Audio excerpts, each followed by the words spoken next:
Welcome back to the plenary session. I hope you had a good experience with working together.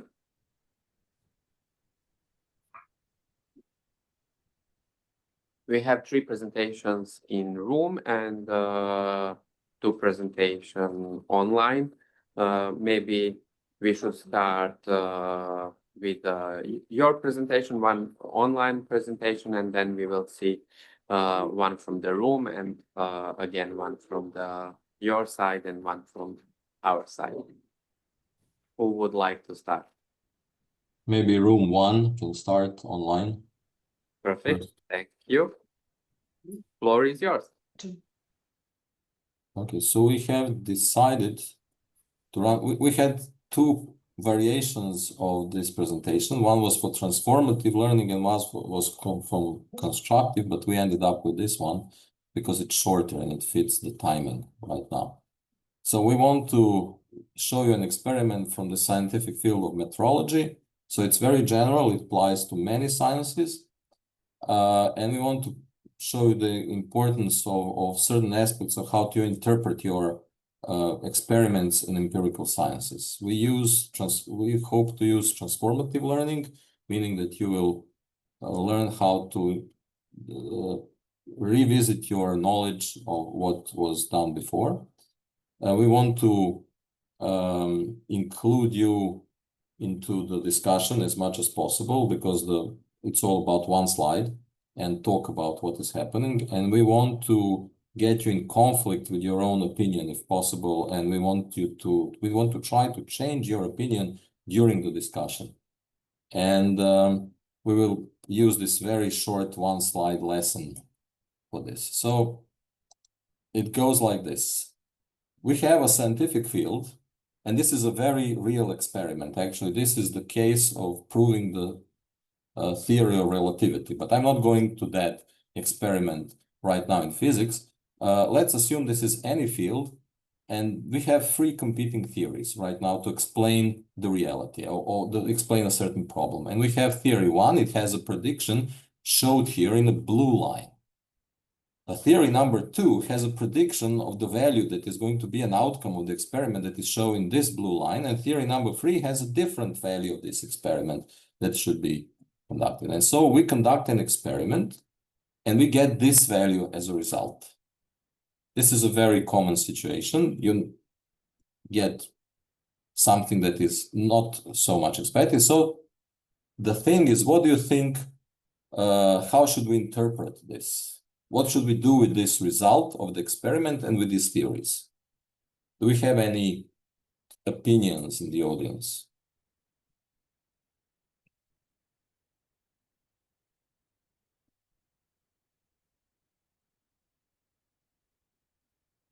I mean, the experiment result is very close to theory number 1, but it's not there.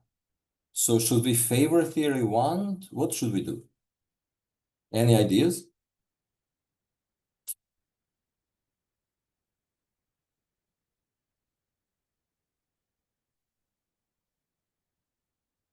Theory 2 and try to decide if it is really closer to theory 1 or theory 2. I don't know. This is abstract. I'm trying to guess.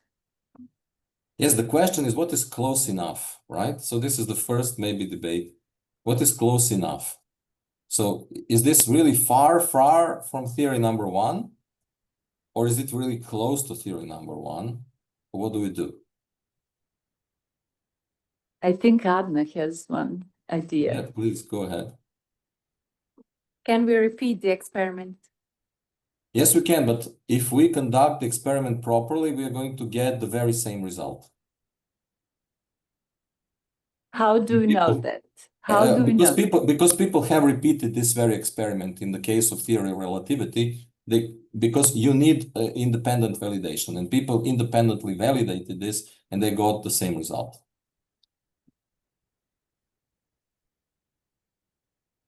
You should probably give some better interpretation of the theories.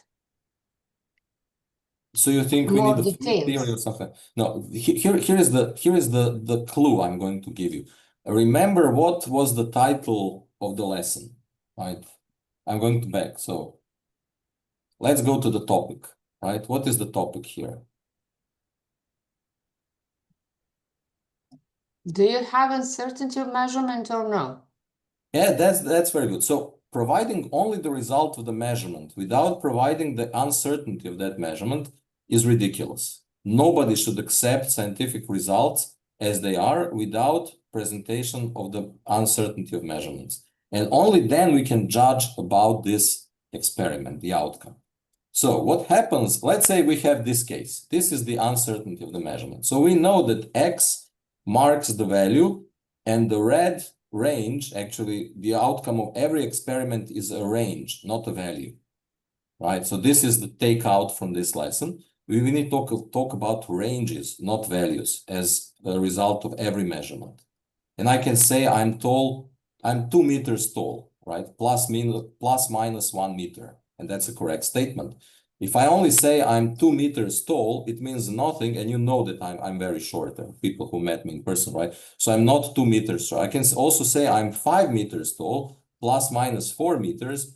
That's still a valid statement, right? Not very useful, but valid. So in this case of this experiment, we talk about measurement uncertainty. And now, what do you think now about this experiment?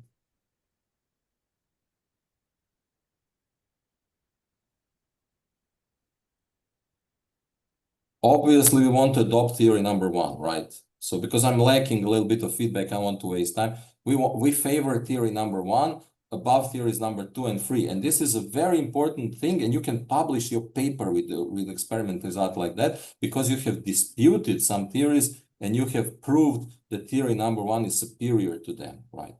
Did Go ahead. you use the proper equipment for this measurement?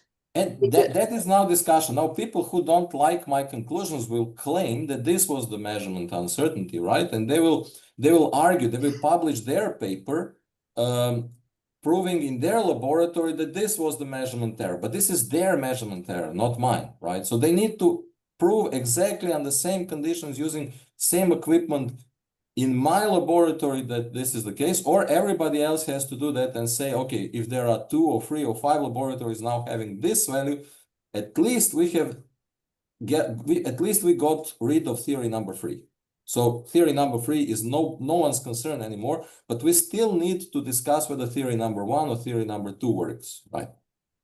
There are others who will try to conduct experiment. This is completely useless experiment. And a lot of people published papers. And I have seen that many times by very renowned institutions who published papers like this, but they're actual, I know the equipment, I know what that equipment is capable of, and I know that the error is like this, and they still claim they have proven theory number 1.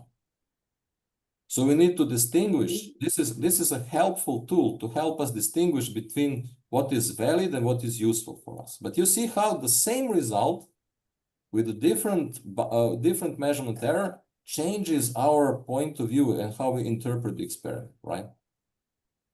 Thank you, Boris. Yeah. Sorry, thank you. It was really transformative, at least for me. My brain is growing now. Yeah.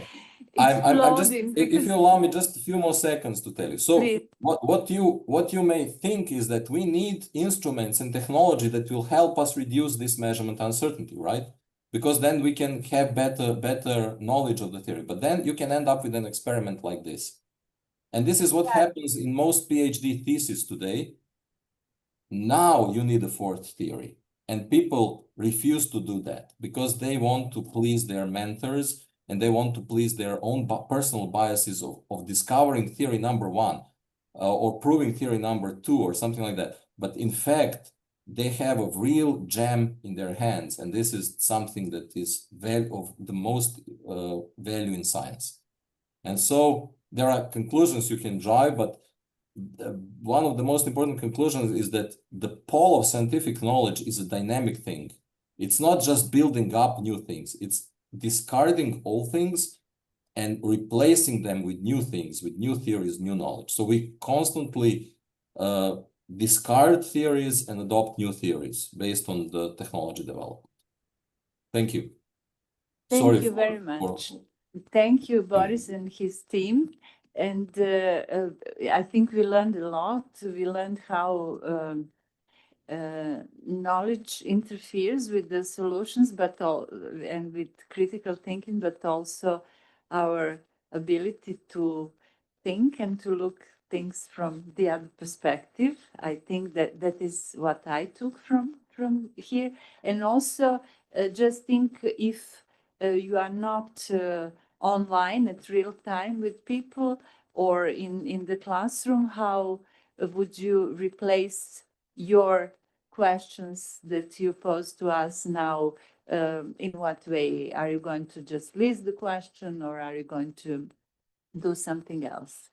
But thanks a lot. I suggest we go on, and then we can at the end maybe discuss more points that you've taken from this example, right?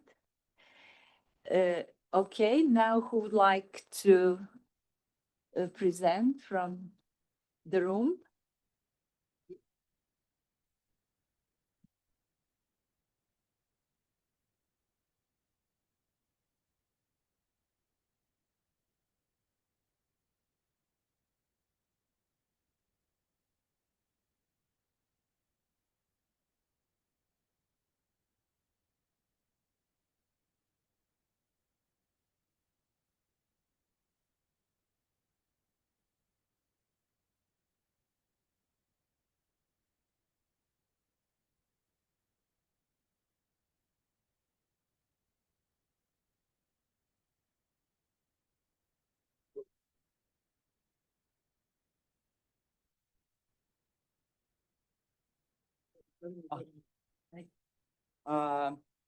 Hello, our group was looking for the appropriate topic, and as we had two economists and two people from medical science in the group, we decided to go for economics because economic topics are always something that is very familiar with everybody, and everybody knows everything about economics.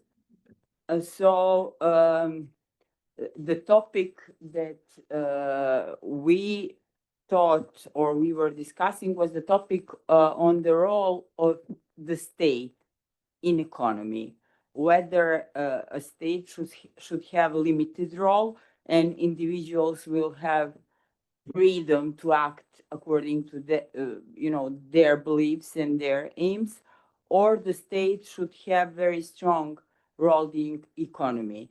A strong role of state in economy means that we are all paying very high taxes, and that state is in charge for everything in the society, but that limits our personal freedom to make decisions on our own.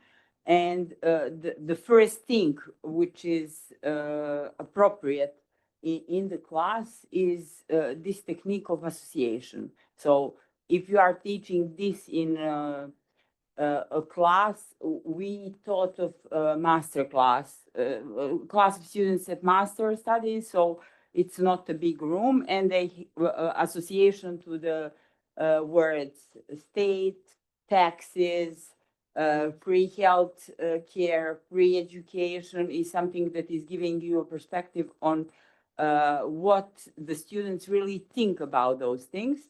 And afterwards, we could go with either debate, because having in mind their attitudes and their association, they can have this or that approach.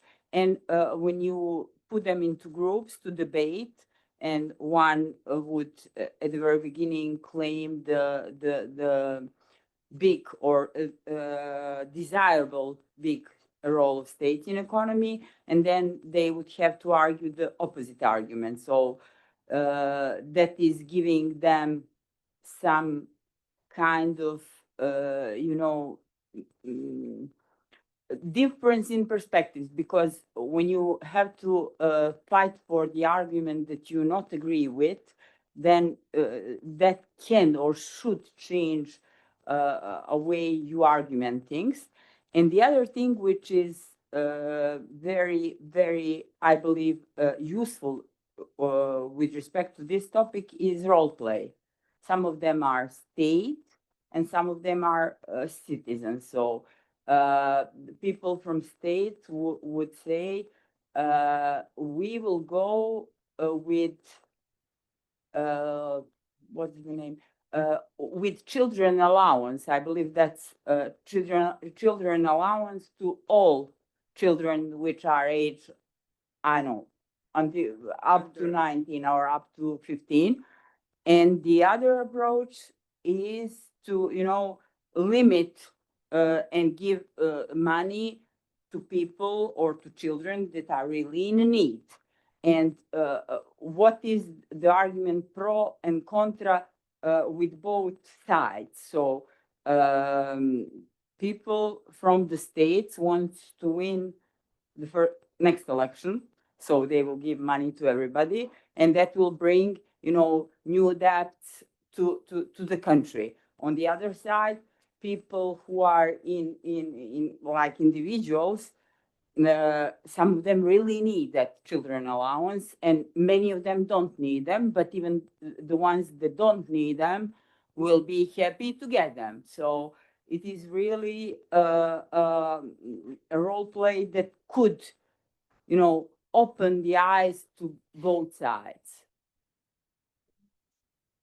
Well, we were not act playing here, but if you want, maybe some of you should be put in a position of different roles. For example, can I?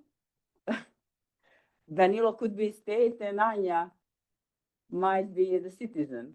So I don't know. I gave the example of children allowance, but we can speak about some taxes. Ah, Danilo. What's happening? It's against my personal views, and that's the point. Yeah, that's the point. Oh, I will be the role play now starting for if you don't hear. I'm thinking that my state.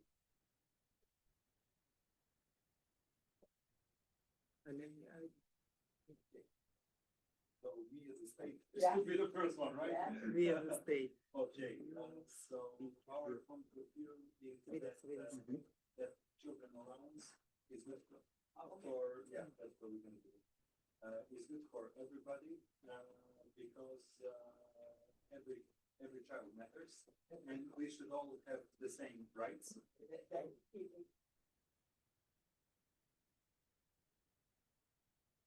About taxes or free healthcare or something, because when we speak about children allowance, everybody is happy to get some money from the state. That is not limiting my freedom, basically. Okay. Even though that is limiting my freedom on the long run. Yes. Because Yeah. we are So- getting in debt. Shall we talk about taxes then? Yeah, Okay. that's easy. Okay.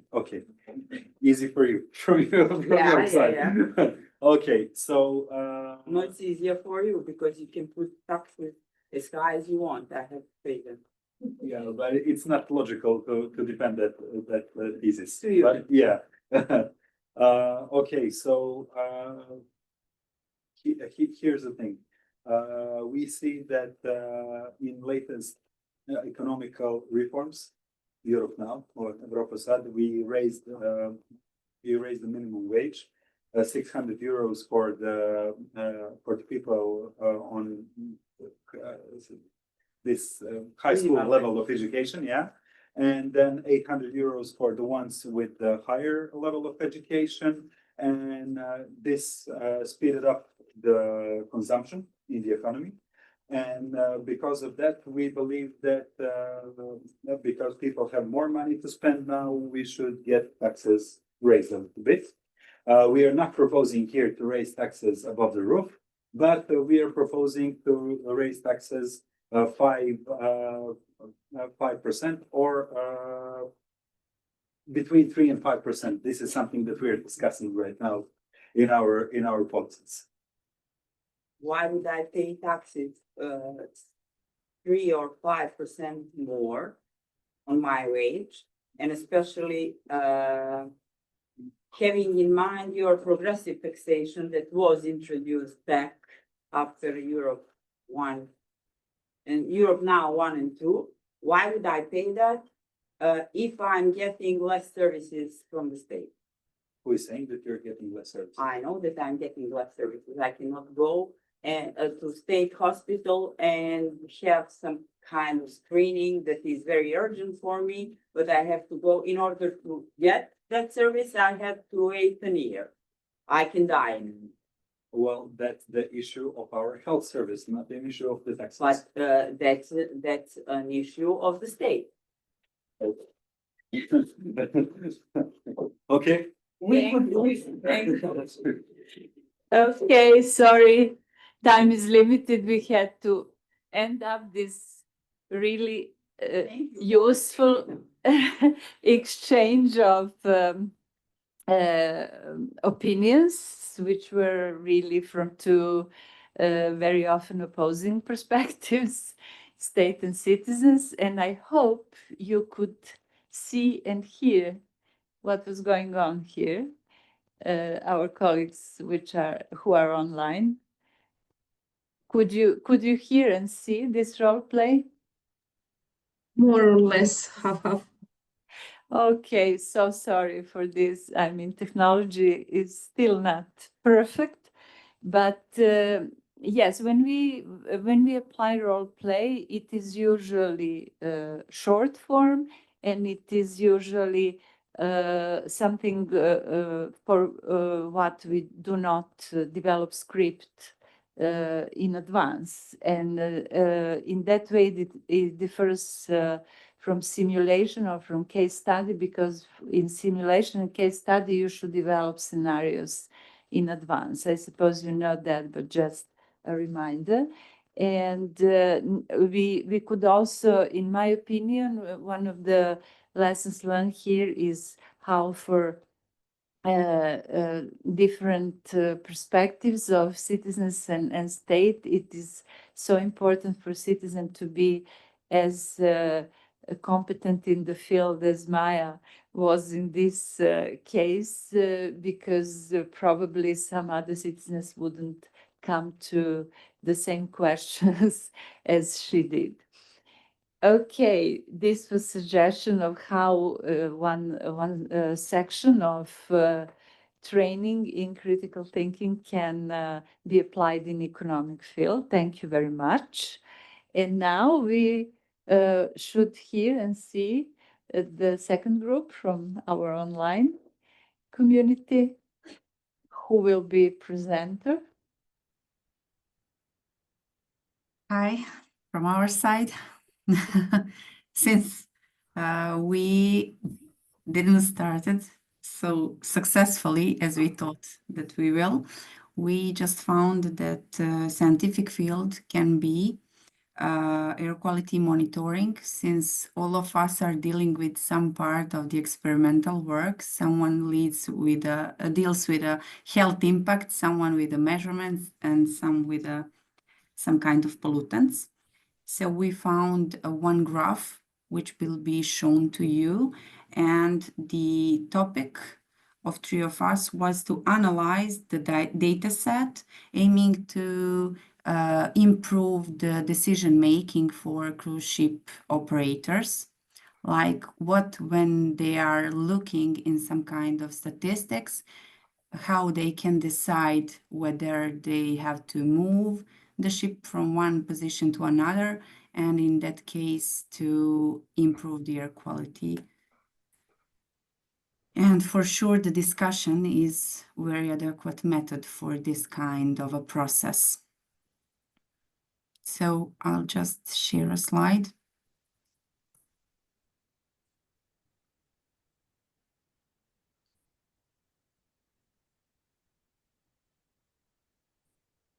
So when we saw this upper photo, here the blue lines are the gross tonnage of a cruise ships visiting Bay of Kotor in 1 week.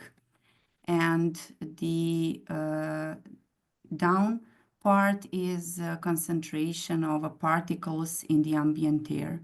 So since it is mostly known nowadays that World Health Organization and all the organizations worldwide just limited some kind of daily values for the ambiental concentration of the particles, we are doing some kind of real-time monitoring. And if we propose this data set to the cruise port operators, how it can be useful for them to do the decision making. What shall they do if the concentrations are so increased or going above the limitations, like, for instance, 50 micrograms per day? We also had, during this process of critical thinking, 3 of us, we had some kind of questions like, so, but what's going on in this moment with some kind of cloud informations for us who are users of this data set? If we exclude any kind of alarms or some kind of errors potentially influenced by the higher humidity or some kind of those errors related to the measurement, we can definitely decide that the measures are correct ones. In this case, if everything is going well, we have to do the on-the-spot analysis of a situation in the bay. How many cruise ships we expect, what are the weather conditions, potentially if we have the higher insulation, or if we have, I apologize. Sorry. Or if we have a low level of winds, we can expect higher concentration of the particles. If we have potentially wind which is growing more than 20 knots, the ships are not so secure in the bay and they have to have a full mission. So the engines have to work all the time. So potentially the authorities or the operators can decide in this way to move ship from the anchorage to the berthing location. And this can be also one very important measure which can improve the air quality. So in our project, common one, we found out that adequate methods for this kind of analysis or the critical thinking process can be definitely the case study, which can be shown to the authorities. We will expect some kind of discussions, pros and cons. What have they do in that way? Is that location available in the moment when it is required to move a ship from one to another location? And definitely some kind of I don't know, perhaps potentially associations can be used when we are talking about the health impacts. So if we have some kind of medical reports during this period of time, we can also present to the wider public that some specific period of day can be just not good for them to take a walk or to go outside for some kind of activities. All right, thank you very much. So you use this graphic, which, as we say, pictures says more than 1,000 words. I think we managed all to find out easier what can be that multi-layered dimension of that problem and effects to health and the quality of living and also to decision making. So I think there is really high potential in this example also for discussion, which can bring us to new solutions, maybe for, as you said. So I think that you have chosen a lot adequate methods to do so, and thank you for explanation, because I think we've learned something more today from your field. Okay, thank you very much. And now we will hear presentations of two more groups from the room, and then please we will sum up, and if anybody has the comment on the process, on something that was not clear or something you learned from these presentations, please do that after. Thank you. Who will be the first? Tamara, please. Okay. So we also come from very different backgrounds. So we took a very general and very wide topic, identity. And we try to think about only like one segment of the training, which would be much, of course, wider. And it would be the beginning of the training. So we were thinking about how would we, which starters or warmers would be used in this type of situation. And we thought that a certain self-reflective, maybe drawing, maybe writing, but question about, okay, what do you think, what are the important aspects of your identity, of who you are? And then you can either draw yourself or write some things about yourselves, etc. And then this forces you to think about certain characteristics, which you would say that the identity is. After that, we would probably do the some type of a discussion in which better may be guided by certain questions to discuss what we have in common, what we share, where we differ, and how did we feel when we were doing the exercise, etc. So some type of the guided question for open discussion. To think about the concept of identity more. And then we could have very short, like theoretical segment in which by very small lecturette or something very, very small, you say, okay, in the theory, identity is this and that, blah, blah, like something like that. And then we were thinking maybe we could also then use some interesting case study in form of video or something like that, where we have things that you can watch and then you analyze, but returning to what we were previously discussing, something like that. But it's only a segment of the training that can have much more activities afterwards. So this was our idea. Thank you very much. I hope everybody heard this yet another interesting example where colleagues obviously came from another field of science now in comparison with previous. Now we have also economists, but also philosophers and medical studies present through ADNA, let's say.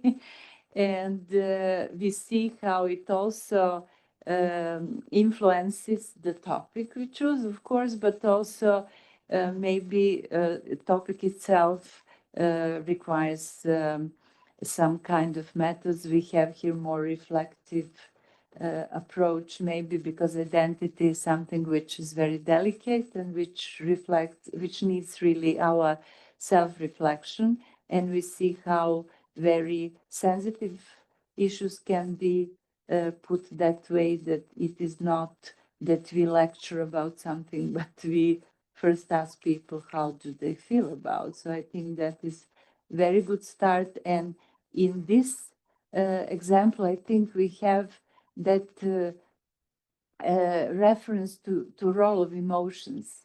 In this way, emotions can make us again more blind to perspective of someone else, but also when we experience something during our search for identity, we can then come to better understanding, which is again cognitive, not emotional, of the position of others. So this is very much a good example of what critical thinking it is really. I mean, this complex of emotional and cognitive and self-reflective and something that can transform attitudes in similar way like Boris helped us to do, but totally with different issues and fields.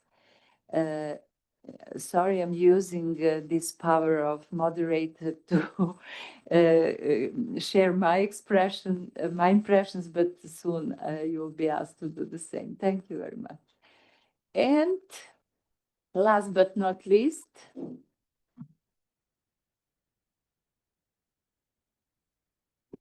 okay, since in our group we are only 3 members and 2 of us are economists and we have 1 macrobiologist, yeah, we decided on an economic topic, and I don't know if we got the entire thing right, but we talked about how would we hold a lecture with the students. So for example, our target group would be like first year students or something like that. And the topic would be something like economic principles, for example, like opportunity costs. And we would explain to them based on the literature that, they had to learn from, but also from their point of view, how they see what opportunity cost is. For example, opportunity cost of every student is they had to give up on sleep to come to lectures in the morning and stuff like that. So yeah, and after that kind of, lecture, we would have them watch to some short videos to help them understand, from, case studies and stuff like that, what opportunity cost is, and to, then približimo, to make it closer, for them to understand those kinds of principles. I mean, this is naturally what our professors usually do in our lectures. So that's just something we discussed about.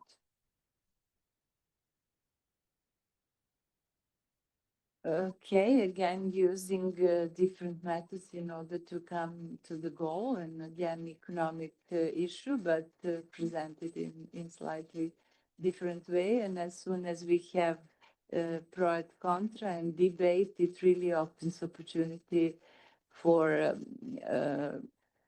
accepting that people have different perspectives, at least, if not to increase tolerance towards that.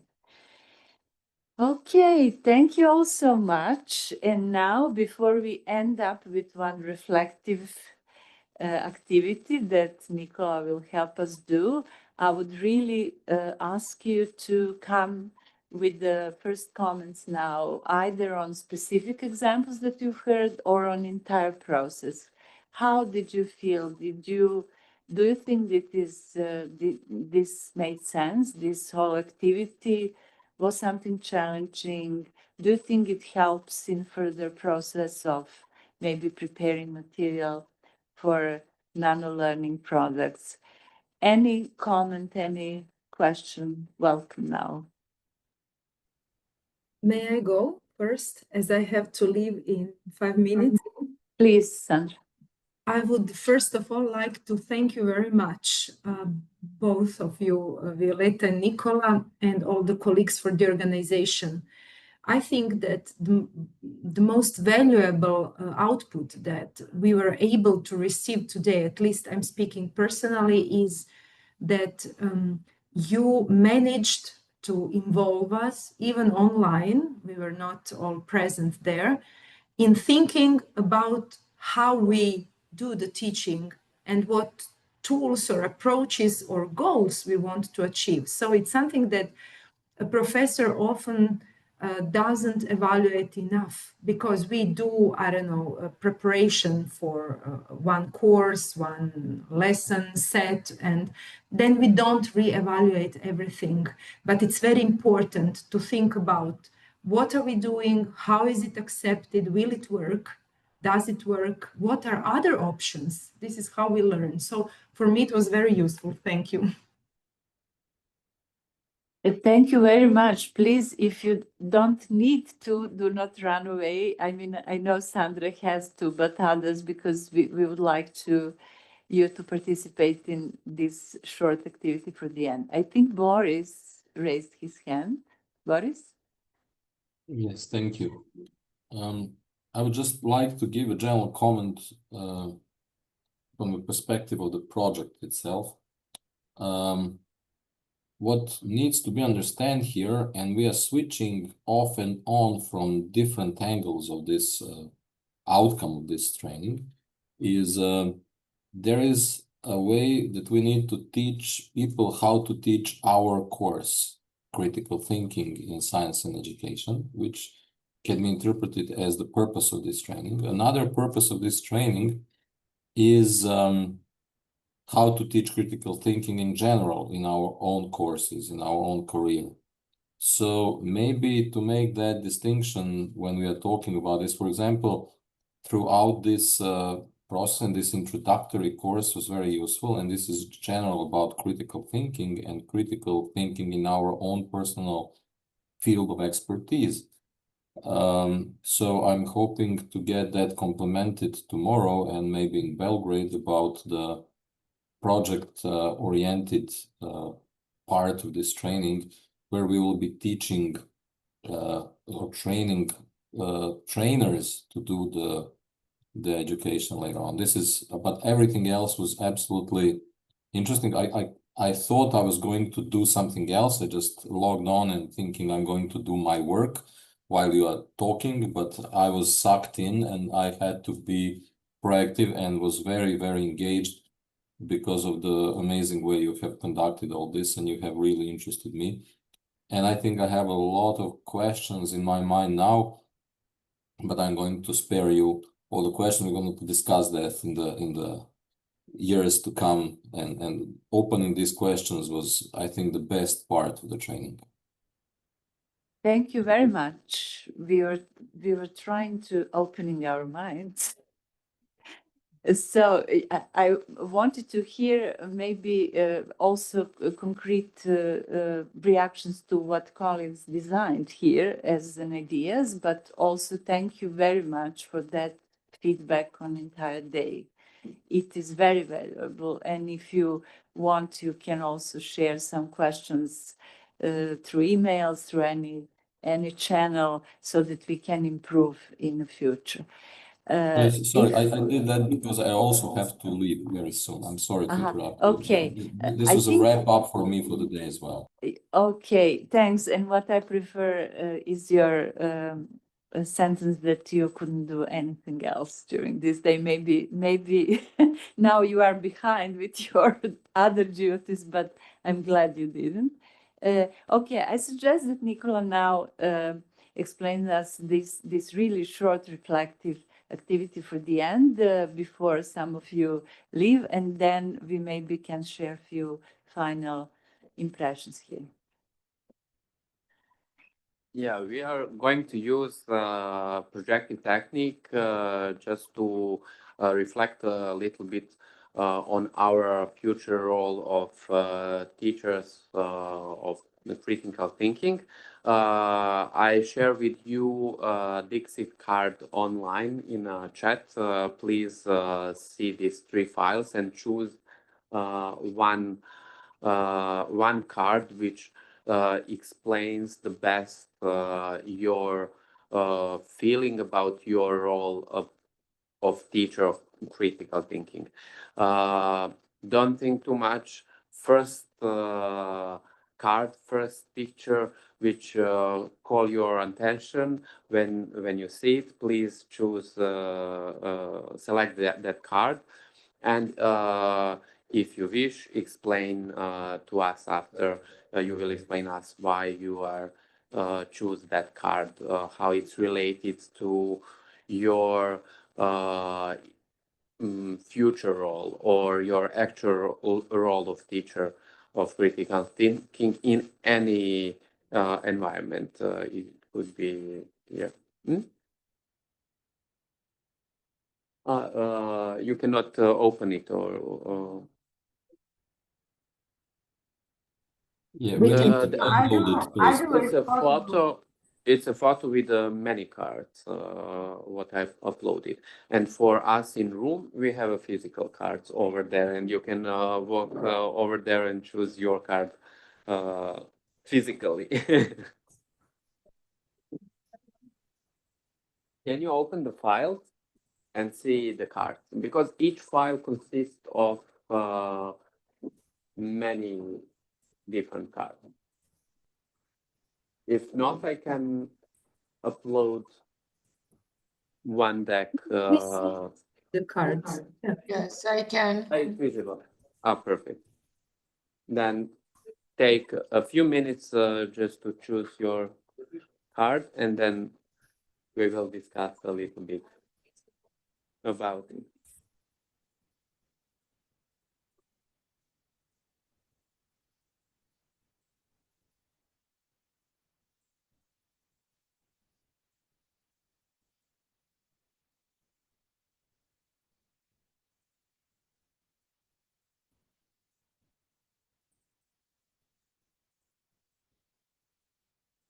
It's something like Rocher test because it's the projecting techniques also.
How do we do it online? We just write down our preferred image.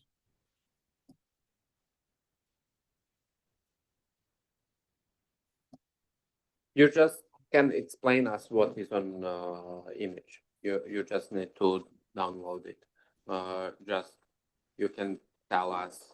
I choose the image where is like a person flying or with the books or something like that, and I choose those image with those symbols because it reminds me on something. You don't need to show us that they just explain it.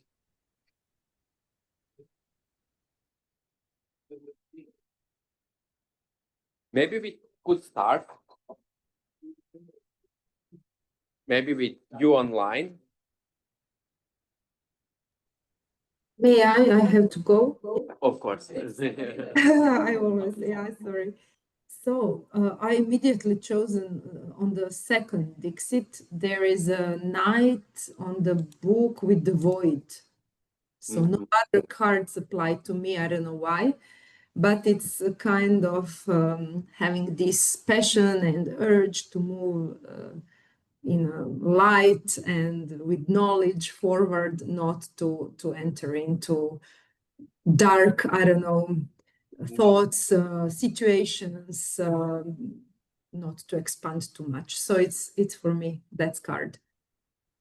Thank you. It's the first in the Dixit 2 on the left.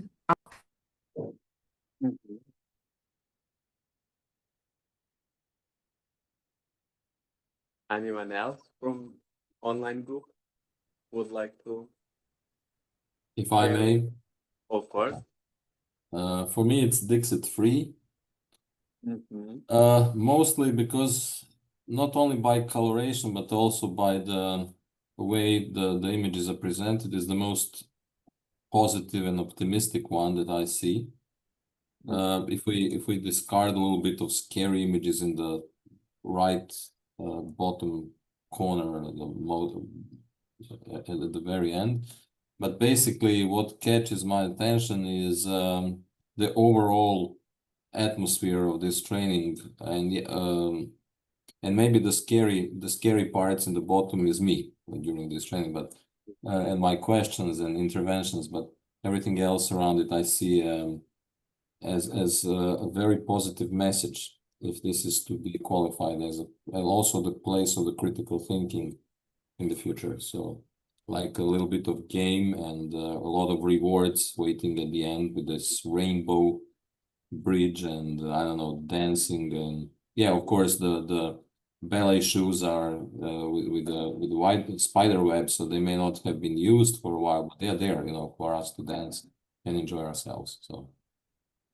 Yeah, but we like all colors, and I think your interventions were really helpful and important, because in critical thinking, you cannot imagine a good training of critical thinking without questioning the approaches, different views, and really thank you for that contribution.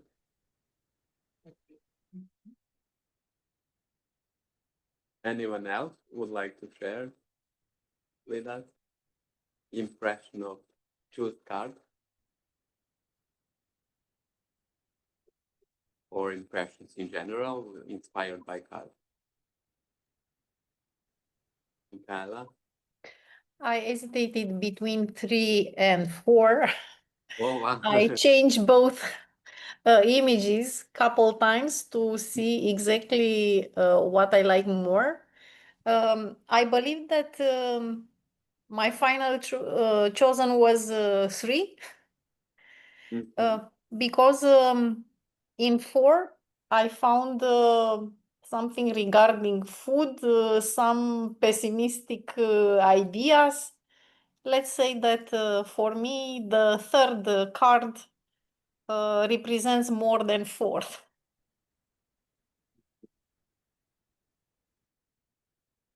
Thank you.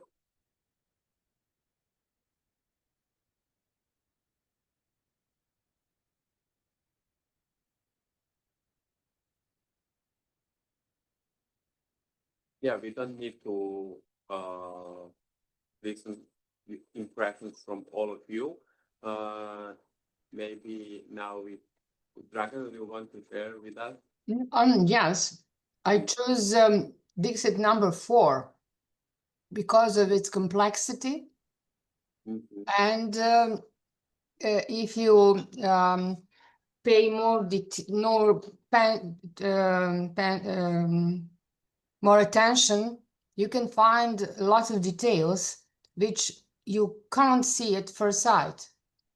So our thinking and actually our life and thing that we are doing every day usually are very complex, and sometimes we can't see what is inside and what is we can't see, or we haven't enough time to see details. Also, we usually have no time to thinking properly and thinking critically about complexity of something. This is the reason why I chose Dixit 4. Thank you.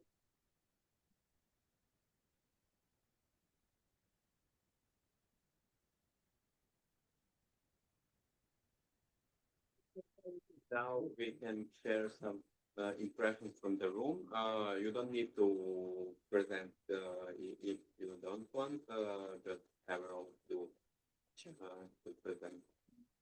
Oh, let's move to okay. I think that there was some, how to say, small misunderstanding because the cards that you got on the Zoom was actually the set of the cards. Yes. So from this Dixie 4, on that Dixie 4 you have, I don't know, 12 cards. You should choose just one of them, something like this. So just one of them, not all of them, and to do it to reflect, but do it on intuitive by intuition. So what is the first thing that draws you to that photo? This is my photo. At first moment, after the reflection, I realized that she's sad. I'm not sad, but the moment when people look down and aside is a moment when I think people reflect on something. So she's reflective, the same as me today, because all these purely philosophical and theoretical things are not my stuff and my background. Tamara is taking a photo. So it was really reflective on me, and having those two people like earrings are something that associates me, okay, there will be some people around me, there is some teaching process, what to do with people and how to manage them. So that was my first impression, and that is why I take this. It looks like a tarot. No. So for now, that's it. Maybe tomorrow it will be something else. Thank you. Thank you for sharing and for explaining in details the rules. Yeah, it was a bit challenging for choosing online. But yeah, if you have time, you just could reflect just on one card, which call your attention first. Anyone else would like to share reflection in the cards? From room, from online group? Okay, if not, keep it with yourself and you could use this kind of techniques for different kind of purposes. You could open training with that. It's really a nice activity, and also it's nice to close the training, or as Nicolina said, we could compare at the beginning, at the end, how we are feel, and to reflect what changed during the training with us, and in which aspect of our learning experience. Yeah, that's it, I think. Okay, thank you very much, Nicola. Thank you very much, everyone. It was really a pleasure, and it was very challenging, as things are when you're dealing with critical thinking and when you try to commit equally to both on-site and online participants. I have experience of few decades in training and teaching, but believe me, this one was one of the most challenging. We were trying very hard to not to abandon you or people from the room, and to realize some activities in parallel in modifying methods along that process. So I hope we made it up to some satisfactory amount. And thank you so much for your precious feedback. And as Nicola mentioned, both tough and easy questions are welcome. And, you know, there is no really critical thinking without feedback. And this was very valuable. And we are going to also discuss with colleagues from here more, and from you through emails or any other channel or live, hopefully, about how to improve it. And did we really make a complete process today? We are going to enjoy tomorrow in continuation and in Mirza's presentation, and maybe there will be more space maybe to tackle some other aspect or question that we didn't today. I hope you're not too tired, and I wish you all very pleasant rest of the day. Thank you, Nicola, and thank you all, especially Maya and team who organized facilities for us today here. Thank you. Thank you.